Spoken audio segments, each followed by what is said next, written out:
You can take my phone and you can just talk into it. Oh, okay. It's like a microphone? Yeah. Okay. Right at the bottom? Yeah, at the bottom. Okay, But you then. ain't gotta be like super you know what I'm saying? You feel me? Hell yeah. Alright, cool. So, first things first, if you'd like to introduce yourself. Well, my name is Helen. Helen Neleh is my artist name. That's Helen backwards. Pronounced Helen Neleh. And I am a young woman. I was originally born on the East Coast, Hartford, Connecticut, and moved with my family to Madison, Wisconsin, Midwest vibes. Spent some time in the Twin Cities, kind of blossomed as an artist, a musician, a creative individual, and have just been trying to live courageously in my truth ever since, and just keep it together and keep the vibes going and just love who loves me and be there for people. So that's a little introduction as far as who I am. How much time did you spend out in Connecticut? Connecticut, I think we moved when I was younger, like elementary school. So went to high school, middle school out here. Oh, so out here? Yep. So as soon as you left Connecticut, out here? Yep, came to Madison. Okay. Madison West High School. Oh, you went to West? Yeah. Oh, cool. I went to West too. You went to West High School? Stop playing When with did me. you graduate? 2016. Which year you graduated? 17. Are you serious? How we didn't know each other? West is big as hell. It is big as hell, but I feel like I would have recognized you though. Yeah. No, I'd never seen you though. Really? I'd never seen you. That surprises me because it surprised me I ain't seen you before neither. Yeah, I mean, I was like out the way. I was too though, like super out the way. Like mad out the way. Yeah, me too. So that makes sense. That's crazy. Yeah. Okay, so let me ask you this: have you always had like a big personality, or were you like in high school?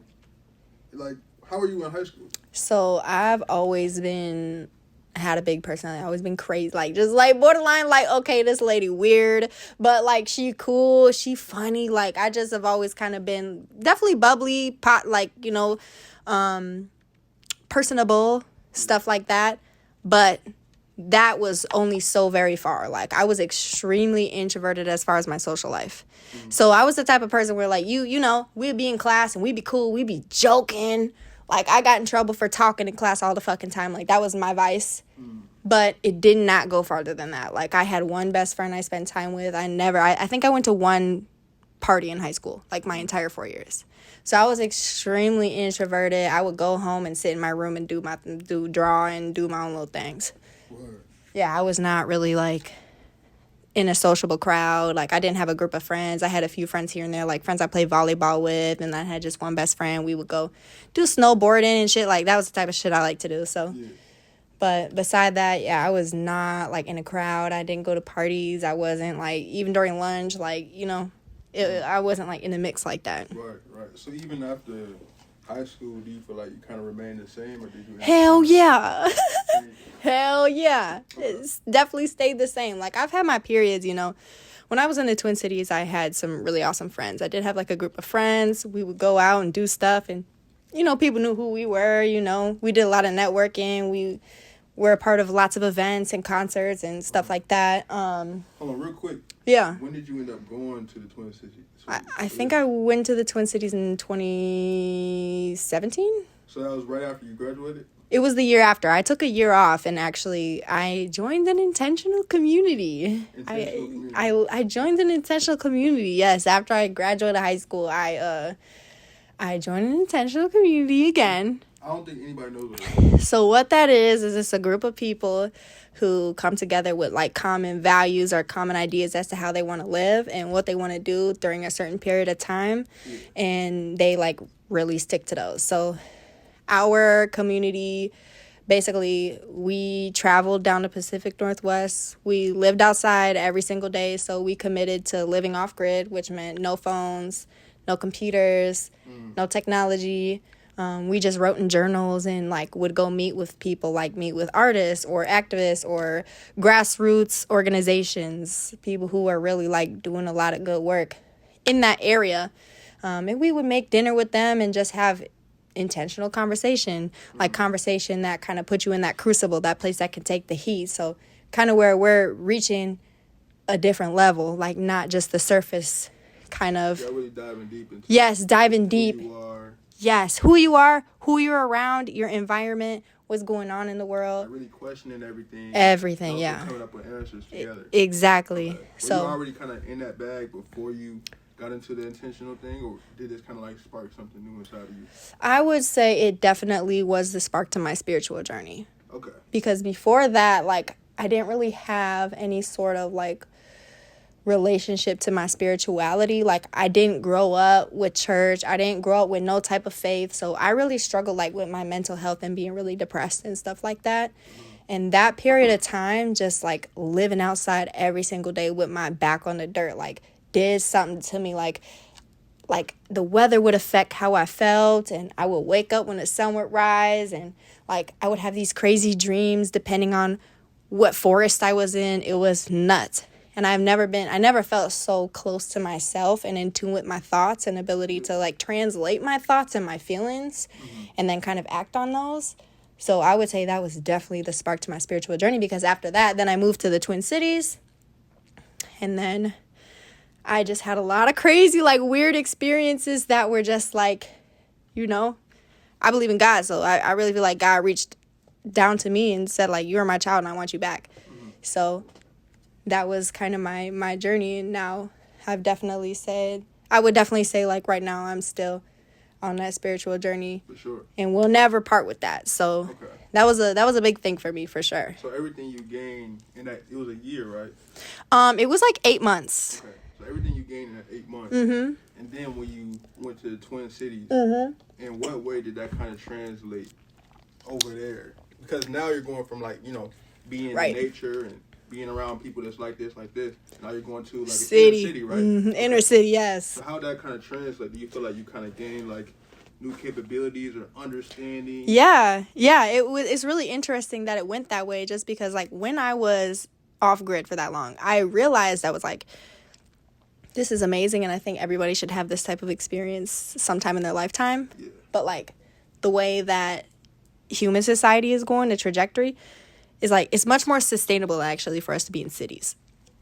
So rather than constantly, like taking up and turning over lots of land and stuff like that, like it would be awesome for all of us to like live off grid and shit like that. But there's just too many people.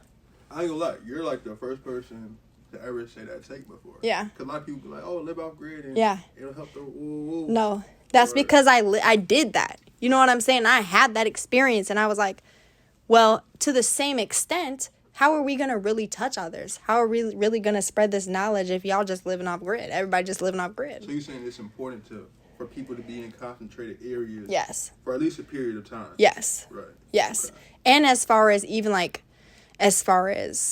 nature, like there are so many humans, like we are taking over, like almost parasitically. I hate to say that, but like Nah, for sure. low key, like, yeah. So we need to be a little bit more concentrated. Like we need to understand that like it's okay to live in smaller areas. It's okay to live with lots of different people. Community is so important. Like Super important. community, it takes a village. Like it really does. Community is so important. So lots of intentional communities, don't get me wrong. Like I think that's amazing. I definitely, sometime in my life, I'm going to go back and live in an intentional community. There's lots of intentional communities I visited that I know I want to go back and spend some time living in at least 6 months. You know what I'm saying? For sure. So, but beside that, like even those can be much more condensed, and we can do those in cities and stuff like that. But we're just a little bit closer to the ground. Like we're doing permaculture, and we're all taking turns weeding, and we're taking turns making community dinners, and we all eat collectively together in the same place. Like stuff like that. So then, boom, you translated over to Twin Cities. Mm-hmm.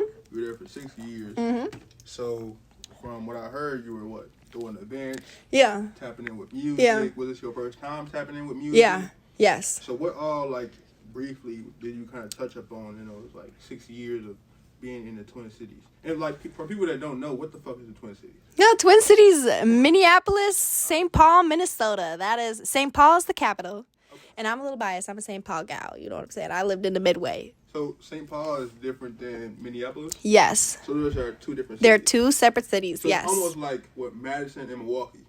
No, even closer. Okay. They're like neighbors. Okay. Like, for sure. like Madison and Milwaukee, you could kind of consider because it's close, but it's not a drive like that. It's like it's one giant city, but it's two separate cities at the same time. Okay. So there's like a little line, like there's a downtown and then there's another downtown, but it's essentially all the same city. Like if you're driving in between all the neighborhoods, like you wouldn't necessarily know what is St. Paul and what's Minneapolis. Okay. But there's two separate downtowns. Okay. But it's just one big ass city. So let me know, what did you gain in those 6 years? Like, what did you kind of refine about yourself in terms of like understanding who you are and what you want to do? I think the biggest thing I refined about myself was definitely my voice, and being more courageous about sharing it. Yeah. Because at that, like when I moved there, like I never sang in front of anybody until I was 19. Like it was a very like kind of a late bloomer on that side. Sure. I didn't do the choir. I didn't do none. I was just a shower singer. Like I was a strict shower singer. Like that was it. Voice? I did, yeah. Did people like that? Maybe like the few people that heard it, did they ever tell you, or did nobody really hear it? My parents, yeah, my mom would always be like, "Oh, you want to take singing lessons and do, you know what I'm saying?"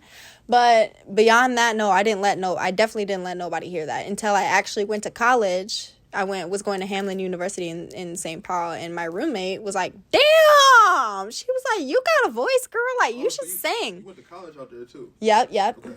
Yep. So you were in college out there. Yep. You were performing at events. Yep, I was like doing little shows with like there was a group called Mac House I did a lot of shows for. They were super awesome. Yeah. Travion was kind of who got me in tune with though. He's also an amazing singer. So check him out. Travion Dunlap. Artist? Yep, he's an artist. Yep.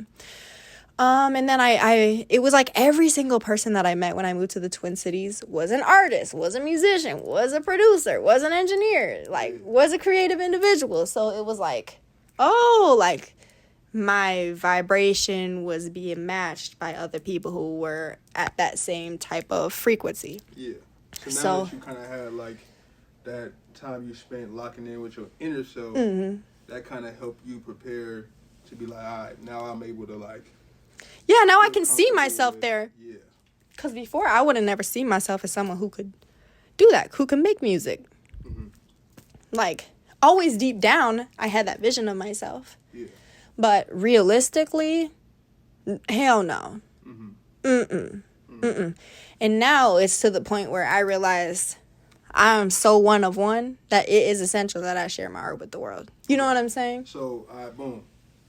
You went to school out there, did events, shows, made music, locked in with different people. Then you came back out here? Yeah, back to Madison. How long ago was that? That was like 2 years ago. 2 years ago? Yes. So in this 2 years, how's it been since you've been back? It's really been a lot of like focusing, locking. I am getting back right with myself, I would say, mentally, and kind of controlling my environment a little bit more. Because out in the Twin Cities, it was like, it was always something, it was always this, it was always that. It was like, but I wasn't at that point where I felt really confident, where I had my shit together, you know? Like your own motion, your own bag. My own shit together, right?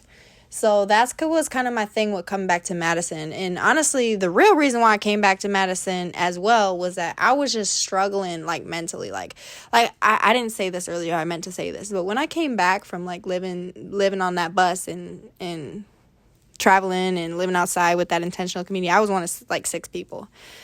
But when I came back to society, I really struggled. Like, I was so depressed. Like, it was very hard for me to handle integrating back into society and trying to connect with my peers who had no type of similar experience at all. So I felt really isolated. Even when I was in the Twin Cities, because I went right to the Twin Cities pretty much after I had that experience. So I felt like I really was in a different place than a lot of my peers. And mentally, I really struggled with that. I was really suicidal. Like, I'm bipolar, so I was really up and down. I needed more support than just, like, friends could give me. You know what I'm saying? Yeah. And my family lives here. So I was like, okay, I think I just need to tap in back with some family and make sure that I'm good and make sure that I'm okay. Because, like, this society is no fucking joke. Like, it's no joke. And it's hard, it's really hard for a young individual who's looking for connection, who's looking for meaning, who's looking for purpose in this society and in this climate right now. Yeah. It's very I feel hard. like, especially in America. Mm-hmm. I was just Especially. What's the word? Precisely, no. It's predominantly. Yeah. Predominantly in America. Individualism is yes. the top religion here. Yes, the top religion. Facts. Yeah, it's narcissism. Yeah, because when you go to... It's narcissism. Yeah, they not like that. Community is like valued. Is valued. It ain't no you leave at 18. It's yeah. Like we in this bitch together to ride the fuck out. Yeah. Your parents raised you. Hell then yeah. When you get older, you take care of your parents. Your parents. And you taking care of the nieces and the nephews and the godsons and the babies. Yes. And if you know who the neighbor is. Yeah. 15 houses down. You know that they got apples and oranges and shit. They got the lemon trees in the back. So when you sick, you knocking. You know what I'm saying? It's not like that here. Yeah. Have you had the chance to motherfucking like go outside? Okay. No, but I've been so blessed to like make some connections and different friendships with people who actually do live in totally different countries. Okay. Okay, let me ask you this. Where you going first once you like anywhere you can go? Anywhere I can go? Yeah, where you want to go? Honestly, I think I want to go somewhere in Africa. Yeah, that is where I would like to go first. Because you know they got Ethiopia, they got this. Nigeria. Yeah, there's a couple of different. I want to go to Gambia. I want to go to Nigeria. I also want to go to Egypt. That's hard. And Liberia. I want to go to Liberia because they got the best cassava leaf. I'm sorry.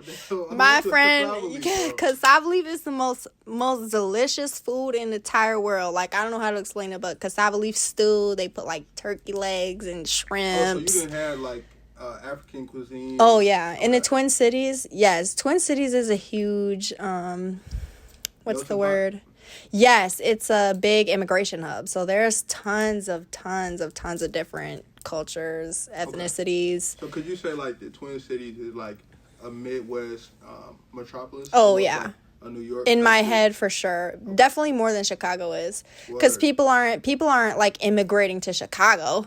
Mm-hmm. People are leaving Chicago, you know? Mm-hmm. People are more so going to the Twin Cities, especially, like, I don't know why. They are just a huge immigration hub. Like, lots of people immigrate to the Twin Cities. Yeah. Like, they just do.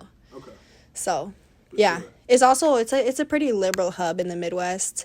I mean, I know they've legalized out there, all type of different stuff. It's a little bit more forward than Wisconsin is, I would say. I mean, in the outskirts, as far as not the Twin Cities, is not the case, obviously. It's like Wisconsin, but. Let me ask you this.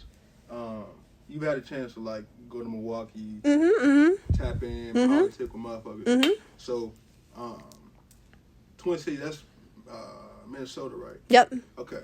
So, if you had to choose, matter of fact, not even choose, what's the difference, if there is a difference, between people in Wisconsin, predominantly like the places that you've been to, really tapped in with, versus people in Minnesota, predominantly the places that you really tapped in with? Yeah. So I would say Wisconsin. I hate to say it. Should I be honest? Yeah. I'll be real. Oh my God, they is ratchet out here. Like, no lie. Not ratchet in the way of like stereotypically. Yeah. It's a little bit more. There's nothing to fucking do out here. So all everybody's doing out here is drugs. They're doing drugs. They're drinking alcohol. Like, in the Twin Cities, there's a lot more creative outlets. There's a lot more shit going on. There's a lot more people doing what you're doing. Starting brands and starting small businesses and creating events and networking and doing more positive shit. That's the biggest difference. Like, out here, there's just not that much stuff going on like that. There's not as many opportunities. People are more likely to be like, oh, you know, we're kind of in that area. We're kind of in the triangle. So, you know, we can move shit around and we're kind of in between places. So, a lot of motherfuckers just doing drugs, selling drugs, doing alcohol and all type of shit. Like, it is out there as well. Because every city has that. Don't get me wrong. But it's just a little bit more in your face out here. Yeah. There's just not as many people doing creative stuff out here as there is in the Twin Cities, simply because it's a bigger city. Yeah. You know? Okay, so what do you feel like the culture? I mean, you already touched upon what like the culture kind of is out here. So do you plan on staying? Yeah, do you plan on staying or you want to? No, hell no. Where? I'm trying to get up out of here. You wanna go next? No offense. I'm trying to go somewhere warm. I love to snowboard in my thing, but I would rather. Yeah, I love to snowboard. Yeah. Hell yeah, that should be lit. Like Cascade. Yeah, Basin, yeah. Devil's Head, yeah, all that. Granite Peak. You been to Granite Peak? Oh, that shit's fire. It's kind of a drive though. Okay. But they got some good old hills up there for sure. I don't go snowboarding at all. No? It's too like niggas stationary. Like I'm able to move around, get groovy. I can, but that's how I feel. I get groovy on a snowboard. Like it's angles. It's just different. I skateboard too. But I actually was snowboarder first, and then I got into the skateboarding. It's really similar. It's super similar. I don't feel like that though. I feel like with skateboarding, I felt more. At least I had a bit more room to kind of like do me. Yeah, more control. Yeah, because it's not as fast. Snowboarding is fast as hell. Not just that, but it's just like snowboarding is literally like you don't really get to maneuver hella much. I mean, you can, but it's too stationary. You're carving. Yeah. That's really all you just carving. Because it's almost like I had to use almost one side of my brain because you're kind of like facing one way the whole time. You have to find your dominant side. Yeah, you can go. I mean, it's best to be able to go down both ways. Okay. Both to lead with both. Are you able to go down both? Yeah, ways? I can lead with both. Fuck out of here. I can lead with both. Yeah, I can, but I prefer my left leading. Okay. Even though I'm right-handed. So you're right-handed? Yeah, but I prefer my left lead. Okay. That's all. But I can switch, you know. Okay, so boom, make music, snowboard. You can draw. Yep. Yes, visual art for sure. That's my thing too. Okay. Are there a few more other things that we haven't touched upon that you really are able to lock in with? I would say what led to my music was poetry. So storytelling, poetry, that was what got me into music originally. So if you want to touch upon like where you at with music right now? Where I'm at with music right now is I am getting ready to just drop. I can't fucking wait. And drop some more. Hell yeah, and drop some more. Yeah. That's where I'm at right now. Okay. So I'm so excited. I can't wait for everybody to hear it and to kind of let people in to what my life has been like for the past 3 years. Is that what your music is? Like, you really touching upon, like, what you're going through? Oh, yeah. Hell yeah. What's, like, some of the predominant, I guess you could say, like, realms? Themes? Themes. Okay. Your music. As of lately. Relationships, mental health, kind of like getting to it, creativity, relationships again, relationship to myself. So my artist name is Helen, Neleh, and that's Helen and Helen backwards. So that is kind of the biggest way I could kind of represent the themes that I touch on in my music. I'm a very reflective individual. So my music is also extremely reflective. Like, it's really me talking to myself, but also me talking to other people. You know what I'm saying? Like, talking to the person I love, but also talking to myself at the same time. Yeah. A lot of my music is like that. So it's very perceptual. And I think that's kind of why, like, my artist name really works for me and why that all kind of ties in. Yeah, it's definitely perceptual and kind of looking at the self and using that as, very introspective, using that as a scope to address relationships with other people, and particularly love. So you can almost like sort things out with yourself. Yes. Yeah. Yes. Okay, so if you can give us like a lyric or two of a song that you have out like in the vault, you feel like really reflects, you know what I'm saying, who you are. I would say, there's a lot of them. There's so many of them, but I would say as far as who I really am and like my relationship to myself, there's a song, it's called Back to Me. I think, what was the part I said? I said, I'm always going to appreciate the things you've been through. I'm sorry. And then I said,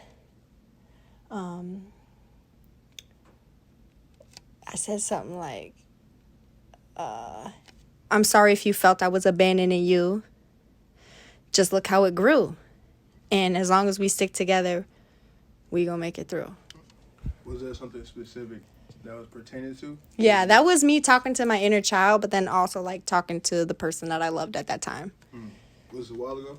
Yeah. It was like last year, actually, August 15th, 2022. Yeah. Do you love a lot? Hell yeah. Hell yeah. I am a lover, that's for sure, because I love to love. I love the way love feels. I love loving myself, so I love loving other people, and I love really hard. I have a really big heart, so I kind of use that as my compass, because I know that my mind can always make sense of things, but if I ignore my heart, then I may miss my purpose. You know what I'm saying? Yeah. So if you had to say which one is like your predominant compass, is it your mind? Is it your heart? My heart, for sure. Yeah, I'm green. My favorite color is green. I really live in the heart chakra. That's really me. Yeah. That's cool. That's yeah. So you know about chakras and shit like that? Uh-huh. That's what's up. Uh-huh. That's what's up. And now, what's your zodiac? I'm a Sagittarius. You said. I'm a Sagittarius. What are you? I'm a Gemini. Oh, that's why we was vibing. I can't stand Geminis. I fucking hate y'all. For real? Just kidding. I love y'all. Yeah, I was gonna say we cool. Gemini's cool as hell. Yeah, we be cool as hell. I've always fucked with Geminis. Yeah. I ain't never had a problem with them. But I do know y'all motherfuckers is two-faced, though. Can be. I got like definitely different sides. Different sides of you. I know it. Ain't nothing wrong with that. No, Sagittarius like that, too. Sagittarius... Actually, we really not like that because we so brutally honest that we cannot fucking hide it to save our lives. We're like terrible liars. I was actually going to say that sometimes can be my downfall too. Yeah. Just because like, sometimes I gotta just say like, "What's up?" Like, yeah. I just can't even. You can't get yourself to it because your other side is hiding it. Like, bro, that's you should have just been me. I should have been the other one. yeah, for sure. But that's why Sagittarius and Gemini fuck with each other so much, is because we have that opposite thing that we wish. Like a Gemini always wish that they could be like a Sagittarius and just be brutally honest all the fucking time. But a Sagittarius wish that they couldn't be brutally all the fucking time because it would save them a lot of emotional turmoil. You know what I'm saying? For sure. Or air backfire and backlash, because a lot of people don't like that shit. The truth hurts, baby. I mean, I ain't gonna lie. I ain't really a person that deal with the thing where like, oh, I wish I could be more honest. Like, sometimes I wish I didn't have to be so honest about shit. Yeah. Because it'd be like fucking up. It'd be fucking up. Yeah, it'd be yeah, because shit, damn, like I was just trying to be honest, but now motherfuckers is feeling like, some type of way. You're like, damn, I didn't want you to feel, but I didn't mean it like that. I look at it different, but I can't control the way you looking at the truth. I wish you would have accepted the truth like I would have. And like, right. Damn, okay, that's the truth. Right. Let's move about it. But you can't expect everyone to react the same way. That's the problem. That's what the Sagittarius struggle with too. Yeah. They expect everybody to react to the truth the same way they would, just because they do kind of stand in that. But like, motherfuckers don't just react to the truth the same way. A lot of people struggle with the truth. So, okay. Especially the water signs. I don't know. Like, they be watching. You fucking water signs? I love water signs. No, I fucking love water signs. Don't get me wrong at all. I love them. I'm a Pisces moon. So my emotions are all water, all Pisces. You know what I'm saying? So I resonate with the water signs hella. Don't get me wrong at all. But as far as like the truth, like a Sagittarius is the fire and shit like that. The water is very moldable and very like, you know what I'm saying, flowing and stuff like that. So the truth is really kind of like this or that, you know? Water is a little bit more fluid, so sometimes they kind of struggle with that. Which is, you know, it is what it is, but, you know, zodiacs, ugh. I ain't gonna lie. I think you give a lot of good game for sure. Thank you. I appreciate that. So I think when people look at this and tap in with this, I think they can really gain a lot. Good. I'm glad. I'm glad. Thank you for saying that. I feel affirmed. I appreciate you. Thank you, Michael. Cool. Yes. Yeah, all right, cool. But I think we all good. Cool. Is there anything else that you would like to say to, you know what I'm saying, the people? Or Yes. yourself, or? Yes, I would like to say stay tuned with me. Find me on socials, on Instagram. My @ is honeycakeshelen. What does that mean? Honeycakes. Okay, so I named myself Honeycakes when I was 3 years old. Like, people used to ask me what my name was. I was 3, and I was telling everybody my name was Honeycakes. It just kind of stuck with me. It's like my alter ego. Honeycakes is my alter ego. You know, like Sasha Fierce, Beyonce, Sasha Fierce. Honeycakes is my alter ego. That sounds like some Connecticut shit. Yes, that is some Connecticut ass shit for sure. Yes, Honeycakes Helen. That's my Instagram, and then you can find me on Facebook, Helen Neleh, Helen Neleh. Which one do you prefer? Both or either one doesn't really matter. You fuck with Facebook too, like heavy. I fuck with Facebook heavy. I be posting all the time on my little Facebook. Oh my God, I be on fucking Facebook like crazy. I be on Facebook way more than Instagram. Yeah. But I post music and stuff like that on Instagram. I also post music and stuff on Facebook. But either way, whatever you feel more comfortable with. Okay. Yeah, you can find me on both. Cool. And what should people look forward to coming out of you? I have some singles coming out. So within the next month or two, you should be hearing some singles from me. I'm going to be working on some visuals as well. So trying to get some visuals out. Just kind of give y'all a little bit more of the full story with the music. So yes, look out. It's coming, baby. Cool. I'm excited. Yeah, I appreciate you. Thank you for having me. All right, this is cool. Cool.